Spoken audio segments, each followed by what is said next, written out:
Hey everybody, welcome to our Tuesday night Zoom call. It's great to connect as a team, share some information, and really move forward in what it is that we want to do, and that's creating health in people's lives and our own.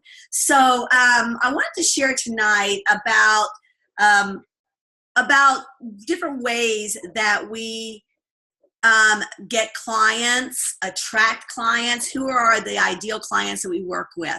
And one of the things that there's just different avenues for clients. I hope everyone tuned in last night to the leadership call. It was thumbs up if you did. If not, listen to the playback today. It was so good, right? And you just wonder, like, what, how'd they do that? And again, it's really not an accident. And so one of the things that we do is, attract clients. Who are the people? What I heard a lot was who we want to work with. And so I love the idea, and I always, when I took on this role as a health coach, and Dr. A taught this, is you step into that role as a professional health coach. And showing up like a professional health coach is really so important, rather than trying to get someone's business or trying to sell someone food. He goes, I don't want any Medifast salespeople. No Medifast salespeople. And he's still talking, do not be a Medifast salesperson. And so stepping into that role as a professional health coach is really valuable. And I was working out at Nicole's last week, and one girl I used to work out with there became a trainer. And then she was assisting. And she was kind of more of a shy person, and she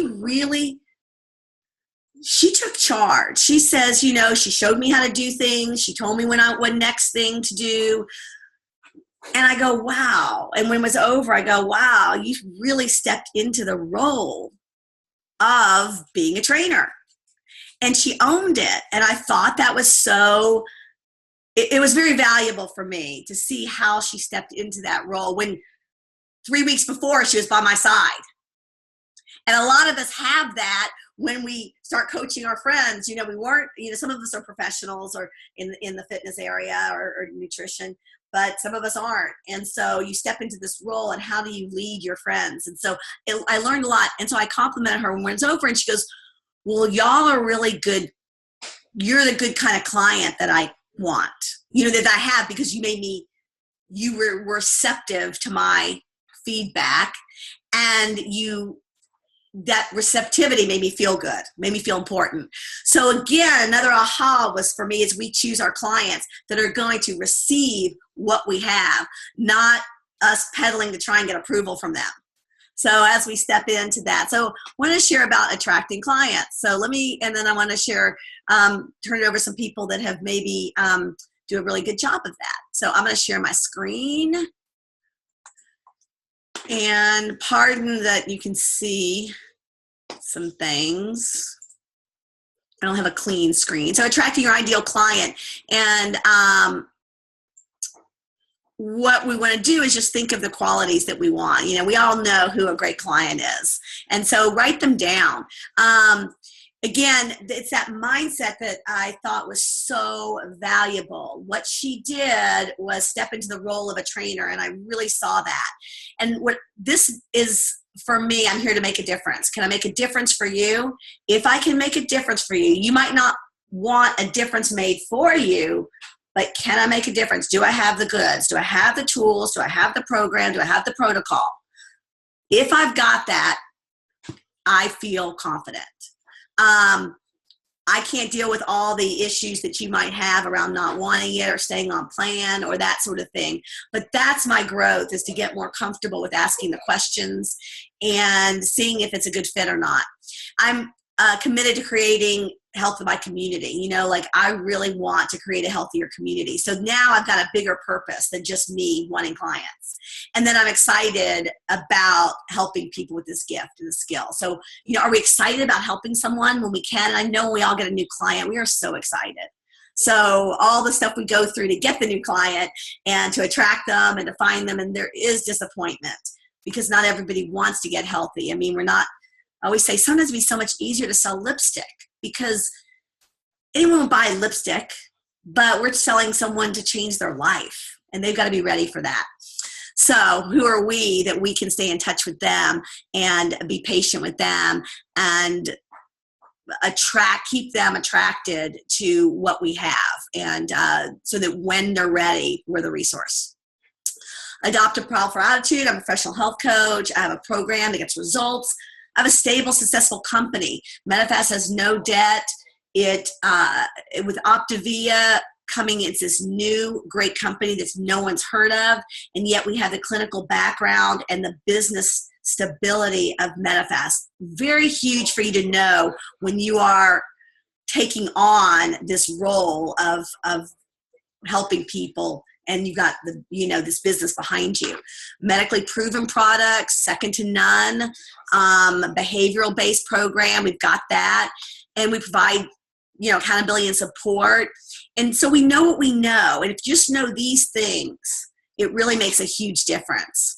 And then where do we get potential clients? Well, we've got existing clients and customers. When I first started, I didn't have Take Shape for Life clients, but I had yoga clients. So that was where I did a little talk after yoga, brought some samples, and I just told people, I had my mentor come and talk and what we did, and my first 2 clients for my yoga classes, they weren't the best clients, but interactive or past clients. If you are looking to help people, if you can keep all your client profile sheets, your well-being assessments, and make folders of your past clients if they're not in your current daily, touches or weekly touches, sit down one day a week, a month, and go through and find out, they have, call them every quarter, every month, or a quarter if it's more comfortable. Like what I'm doing now is reaching out to people like, do you have any goals for the summer? What are your summer health goals? And so just touching base, but make that a routine or a process in your calendar, because again, it's kind of awkward if you haven't talked to them in 3 or 4 months or 2 years. It's kind of awkward, but even reaching out, hey, just thinking about you, we've got some new products. Summer's coming up. What you thinking? Sphere of influence, people who getting referrals from those people that It's funny thing about the sphere of influence.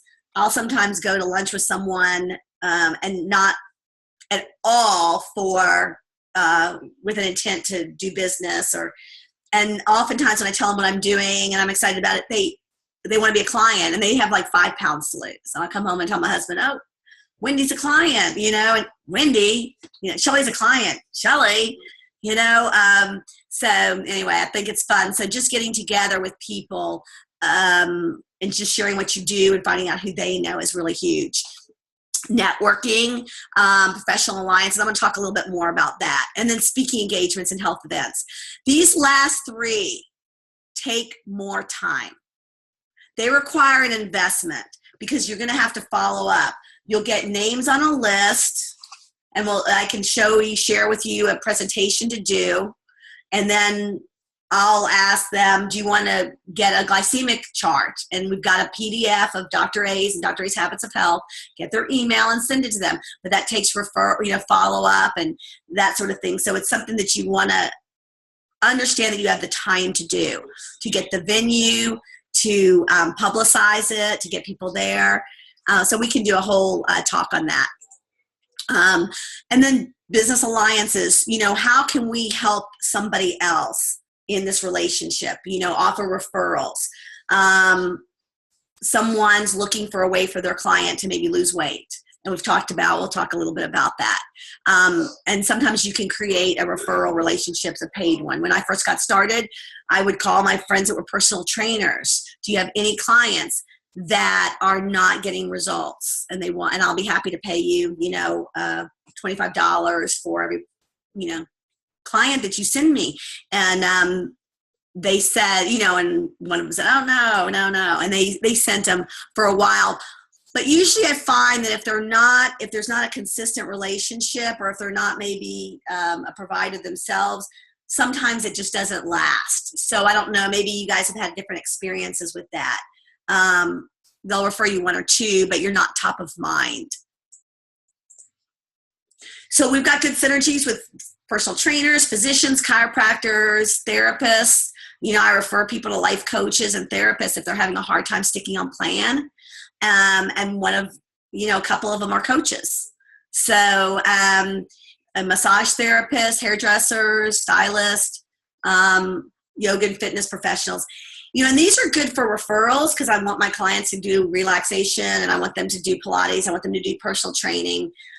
But also they have a pain point that I had where they're working a lot of hours and maybe not and if they're sick or summertime, they don't have clients. Their clients are going on vacation. And so I think that it's this summer is a great opportunity to reach out to teachers, to reach out to personal trainers, fitness professionals, gyms, because they're going to be slow in the summertime. And that hurts. And I remember Julie, Julie, why don't you jump on and tell us what Christmas used to look like for you, December. Unmute yourself. I don't know if you're there. Julie? Apple? I can't see everybody, so. Can you hear me? Oh, now I can, yeah. Yeah, December used to be pretty quiet. I would definitely get a little worried as I knew Thanksgiving was coming. Now, the past 2 Decembers, I haven't really stopped. And it just creates a great momentum going into the new year. Absolutely. Absolutely. Thank you. And then, and you probably had clients, your clients that weren't getting success. So if someone had a plan for you, or if you could be, if they would refer people to you and you could refer them back to them, you would have done that, right? I mean, if you had a nutritionist or a program. Absolutely. And I think that it's the perfect time to be lining it up with people when you can't, as a trainer, say, oh, let me train you this week. You can say, I'd love to talk to you in January when that goal is going to be a priority. So you can already be planting seeds and be doing the work that is going to pay off in January, where you can't do that as a personal trainer necessarily. Oh, well, could tell us a little bit more about that? So it's a different perspective as a health coach. There's a whole lot more seed planting that I can do in December and around the holidays than necessarily being a trainer and offering training at that point, or even in January. People, it's a different seed that you're planting, I think. And personal training is an immediate type thing, whereas I think nutrition coaching, it's a little bit more in the future. You can be talking about it and continue to layer. And it's not nearly the same investment financially. That's such a great thing, to listen to. I really like that a lot, because you're right. You can keep in touch. You can have the conversation, move it forward, right? Exactly. Interesting. I didn't realize that. Thank you. All right. So here's one thing, and like I said, compile a list of 10 to 12 professionals, either trainers or physicians or nutritionists or massage therapists that and then do some research. While you're doing research, that's a great way to touch people. I'm a health coach. I'm looking for people that I can refer to. I'm looking for a trainer in this area that I can refer to. I'm looking at a trainer in that area. I've got clients in this area, that area. You may not, but again, it's a way to open up a conversation with someone who might have a sphere of influence. And you're just gathering data around who's good. And those are people that you may want to interview to be on your team at some point. And then just really try and set up either a couple times a month or a week to move it forward. These do take longer. It's a commitment. So if you're doing this, I really honestly, how we say, well, are you running your business? Is this a business or is it a hobby? I really have a more positive view of a hobby. I don't think that's a bad thing to do this as a hobby. It just is that you'll have to direct things to what's a little bit easier than these professional alliances. These things you build over time. Cindy Trow, you have a story about a physician that you had and developed a relationship over time. Can you share with us? Oh, you unmuted me, right? You're unmuted. Okay, great. So I have a physician that I'm working very closely with now, and it started years ago, our relationship with just having our boys be in the same baseball teams and so on and so forth. And then, come 3 years ago, still meeting him, I let him know I was a health coach, and he knew Susan, and I said, I do what Susan does, and just started those conversations and started sending out newsletters and sharing those with him, his wife. And then I had a client who showed up at his office and happened to be my client, and got to achieve something of losing lots of weight that he was trying to help her do for so long. And that just opened the door for me, and he started referring more patients. But as he was referring more patients, I made sure that I kept on giving him feedback about how his patients were doing. And every single time I would send him feedback on one of his patients, guess what I got? I got another referral. So it started to be just this beautiful thing going back and forth, but it didn't happen overnight. And then it gave me the opportunity to go in there and meet with other doctors in the office and open up that, hopefully, and I'm still working that, but open up that ability for me to touch so many more doctors with so many more patients. So it does take some time. It does take some relationship building and a little bit of luck. Yes, it does. It's what a great story. And that's why, see, he knew me. I mean, I didn't, she did it on her own. I mean, she knew him too, and I knew him from a different way. I knew his wife better. But that's why you ask your family and friends who they recommend, because then now you have a mutual relationship and they'll trust you because they trust them.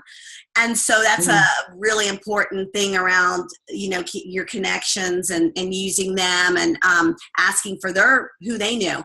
Cindy, tell us about, now you've also cold called a gym. You do that a lot. So tell me what. Yeah, so sometimes I just really get in, drive into a parking lot and I don't know what's going to happen. I'm going to the library and there was a gym next door, and just wasn't even thinking that was something I was going to do, but just did it and went into this gym. This was a couple of years ago, and just said, hey, I'm a health coach, and I was just in the neighborhood and wanted to stop by and hear what you were doing nutritionally, with your clients. And the response was kind of like, funny you should come in at this point. That's exactly what we were looking for.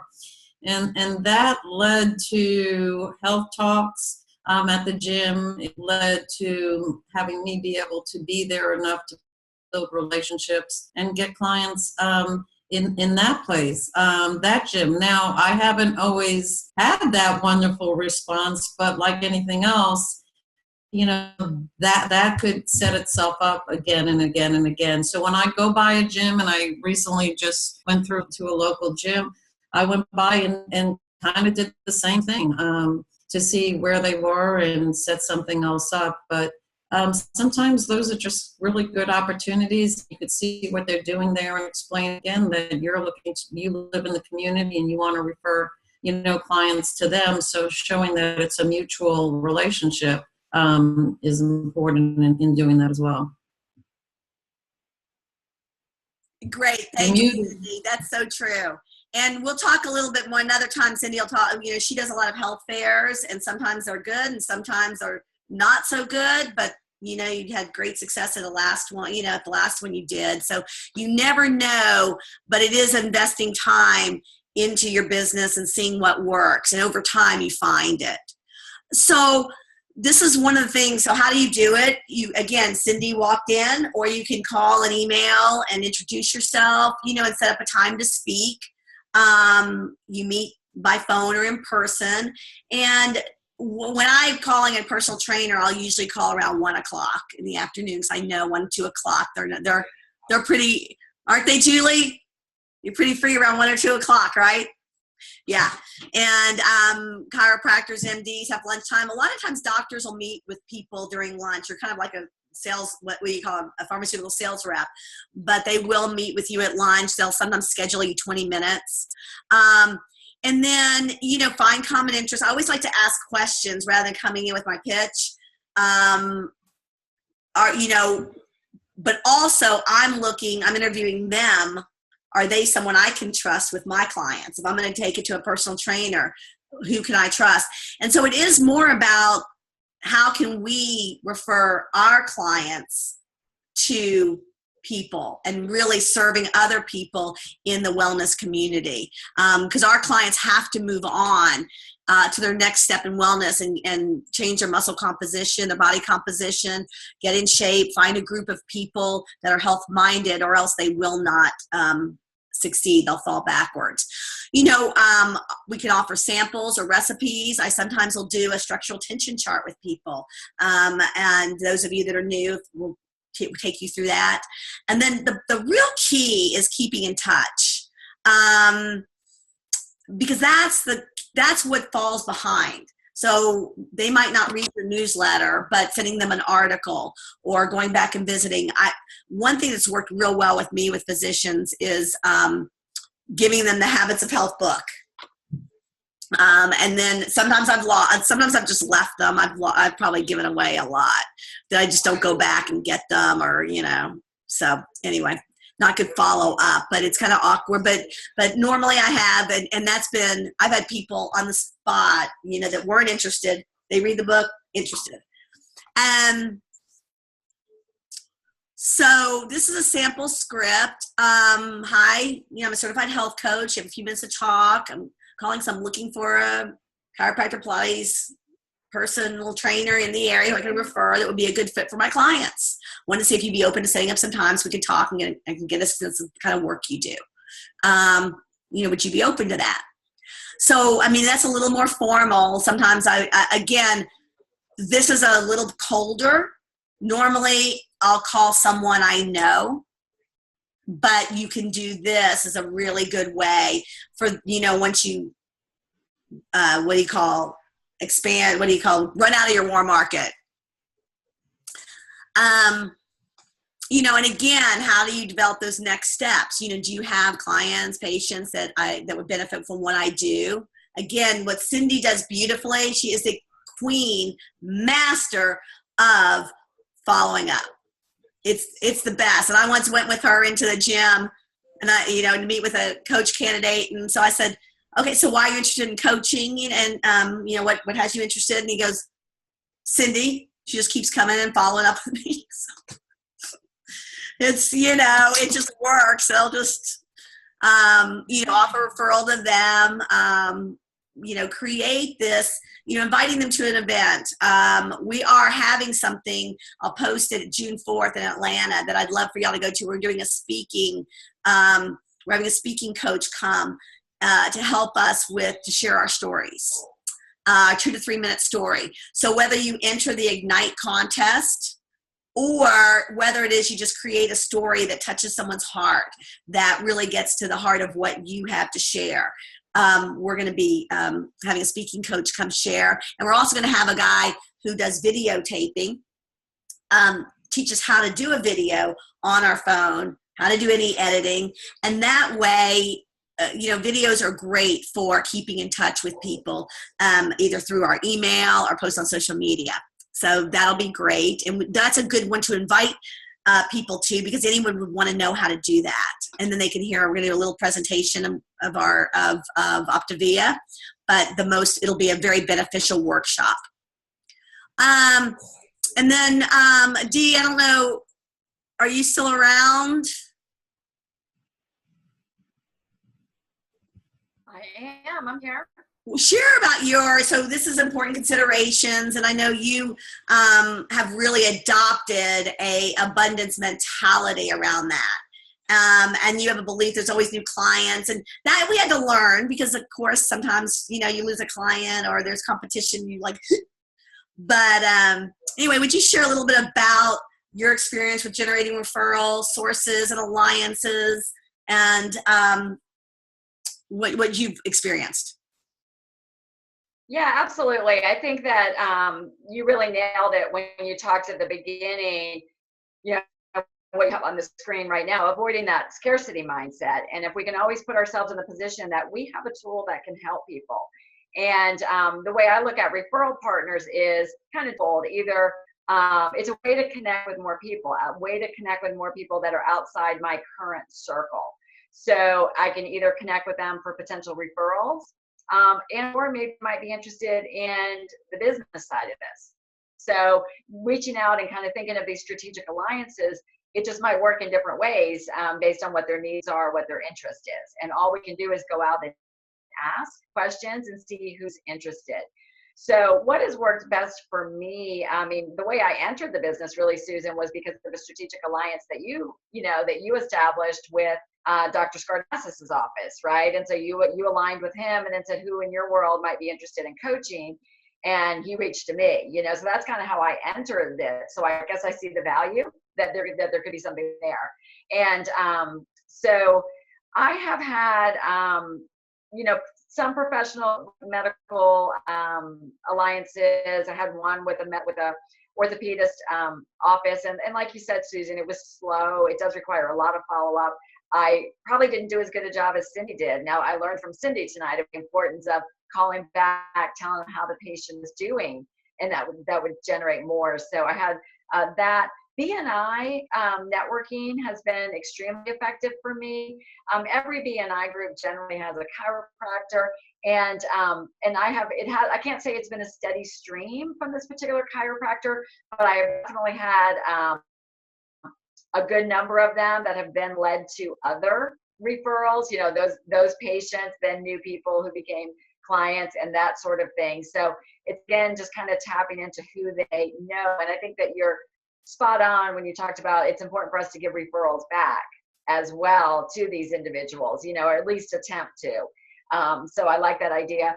Through Jazzercise, I view this as a fitness instructor as a great supplemental way to, build a career in the wellness industry. Not every instructor or owner of a Jazzercise studio is interested, but they know me so that they will support me, even the location where I work. I mean, fortunately, I have some other health coaches there to help me now, but she'll support it and refer people to me if they say weight loss is a goal. So again, I think it's just establishing those relationships and really letting people know that what you have is just something that can benefit their patients, and therefore help their patient success in whatever they're helping them with. Or I'm always looking to align with other personal trainers and fitness people. So I think does that pretty much cover what you wanted to know?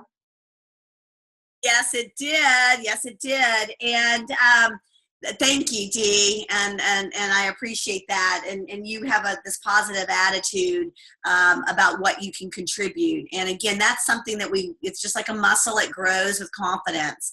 And so thank you for that. Liz, you want to finish us off? Are you still here? I know you had to maybe jump off, but you moved to a new place where you didn't have a warm market. And how are you? This has been a vehicle for you to meet new people. You there? Again. Yeah, I'm here. Okay. Yeah, can you hear me okay? Yes. Yeah, so moving to a new market from Minnesota to Arizona, we didn't know anybody here. So that's another opportunity to create new spheres of influence. So I still have my Minnesota community, and I think at different points in the career as health coach, you can sort of see that you're going to need to open up new markets in some way, that there's always going to be a time where you're going to need to do something new that you haven't done, right? Like a client, if you want different results, if you want to go to the next level, you're going to have to do something new and different, right? So this was an opportunity when I moved to connect. And so what I'm doing is a lot of what Cindy's doing. I'm making cold calls. So I will drive around and I'll see, oh, there's a women's health office. So I'm going to stop in and see if they offer anything for weight loss, chiropractor. So I'm in the same field that Susan mentions, those chiropractors, physicians, yoga, fitness trainers. So checking in with all of those, but I'm working right now just sort of locally in my neighborhood, finding people in my neighborhood and using that as my intro. I'm in the neighborhood. I like to get to know the other health and wellness professionals in the neighborhood and create some referral synergy. Here's, you know, do you have patients that have or clients that have these kinds of needs? And as Susan said, it's not an immediate turnaround often, but it's persistence. You stay connected and you stay a part of the community, and it helps to build your community, it helps to build a brand in the new location. So for me, it helps me become part of a local community and to become known in it, and that will, you know, have results down the road. And then there's, I think, just staying in action is the other piece of this, and make it a game. One of the things that Ron Gels, our integrated global, said, you know, you're going to have to talk to like 20 chiropractors before somebody will say yes to hear your spiel.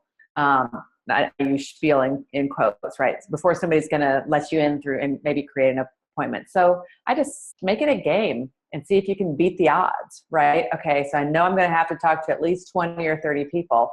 I wonder if I can get that first person in 10, you know? And so creating that, gamifying it, I think helps you keep your energy up and to stay moving forward, and just know that it is really, everything is a seed plant, and when you do that, it's a lot more fun, and it's a lot more energizing, I guess. So that's would be my suggestions and what I've learned. Well said, Liz. Great nuggets of wisdom there, being part of that wellness community, walking in like that and getting to know and creating that synergy. Love it. Well, all right, we are out of time, so I'm sure you guys have a lot of questions. I'll post the video. Please post your questions or message me with questions, and we can follow up next week with maybe some answers. I can maybe put it out to some of the coaches around, and anything you guys want to hear more of. I know we touched on a lot of things. We could have done a training on 15 things we talked about tonight. So please put it out there what you're interested in, and we'll get it to you. So, but thanks for tuning in, guys. See you next week.